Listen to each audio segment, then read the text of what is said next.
Magandang umaga. Ayan, meron akong parcel. So, quick unboxing lang tayo kasi nga may lakad kami. At dumating ito kahapon tapos wala ako dito sa bahay.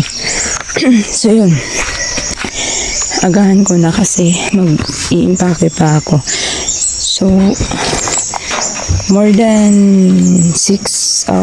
half a year na rin ako hindi nakapag-order. So, congrats to me. Talaga. Mapapa-congrats ka na lang talaga sa sarili mo, di ba? So, kung wala pang mga nangyayari sa paligid, tuloy order pa rin talaga ako. Open na natin to. Tingnan natin kung ano yung dahilan kung bakit ako umorder sa kanya. Anong ginawa ko? Hindi ako nagtitingin sa mga plant shops para hindi talaga ako mapa-order. Kasi hindi ko sila kayang alagaan. Tsaka ang mahal ng shipping fee ha. Ano to? GNT at galing kay Ma'am Fresh ng... Ano ba yun? Galing kay Ma'am Freshlyn. Ano nga yung page niya? Kalimutan ko. So, hindi ko na alam kung nakailang order na ba ako sa kanya.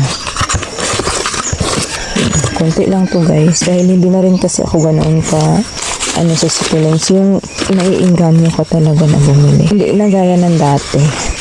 Medyo may restraint na ako kasi meron na naman akong mga supplements dito. Ay, ba't may ganito ako? Ayoko pa naman kay Mickey Mouse. Ay, si variegated, ano to? Variegated Hindusay. Yan siya. So, wala, parang si Mickey Mouse.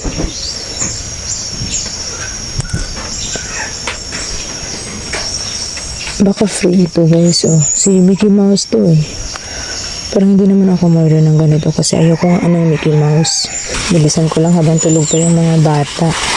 Kasi minsan yung 2 years old ko nag-iiyak kapag kagising. Yan. Na maalam yung ganito ko guys. Ang bait nun. Super. Naparami ko yun at saka nakapag-propagate ako. Pero na maalam both. Hindi ko talaga naalagaan. Tumaob kasi yung pinagtamnan ko ito oh. Ayan. Wala na siyang laman. So, most likely doon ko yan itatanim.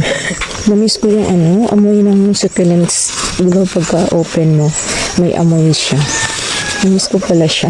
Charot.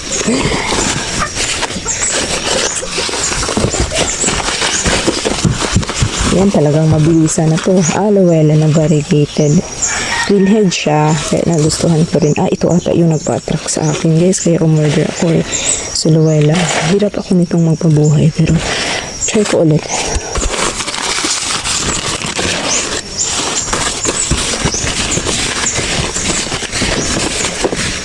Ayan, ito din, similako. Variegated. Nagustuhan ko rin siya. Hello? Ba't parang may mealy bowls. Parang sira yung niya rosette. Parang meron siyang dinaramdam.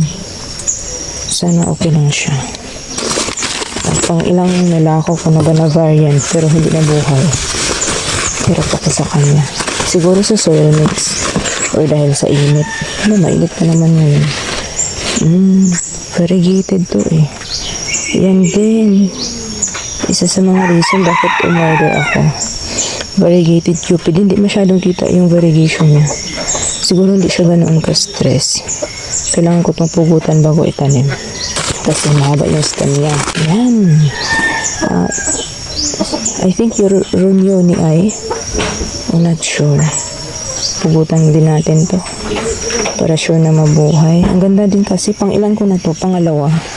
Hindi nabuhay yung first.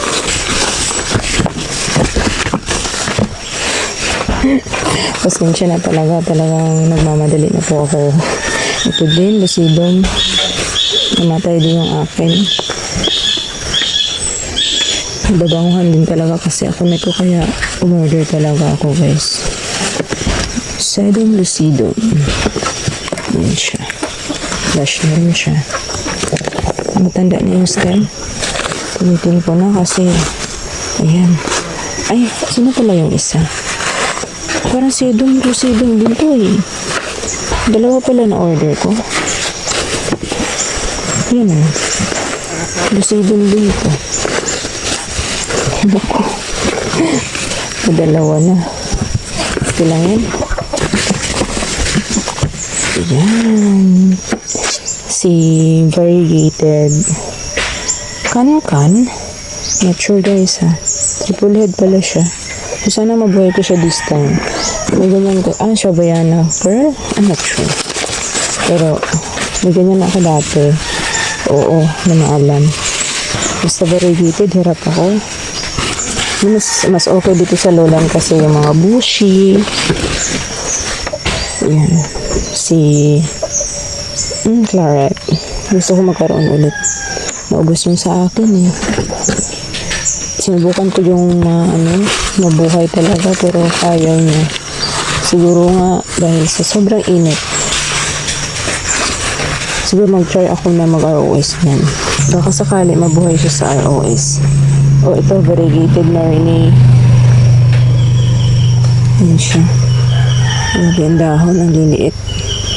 Ubus din yung akin ito, syempre. So yun lang lahat. Ilan ba yun? Kunti lang yun? Kunti lang talaga yun guys. Nagising na yung baby ko at umiiyak nga. So yan na yun lahat guys. Sobrang konting-konti. Ayan, umiiyak na. Parang lugi nga sa pamasahe, pero okay lang yan. Meron naman ako magaganda variegated. Ayan. So, sana mabuhay ko sila. So, that was it for today's video, guys. And thank you all for watching. See you on the next one and keep growing. Mukhang may sakit nga siya. Parang millibugs. Pero wala naman siyang millibugs. Parang nagkaka-spray lang, Ang linis ng dahon.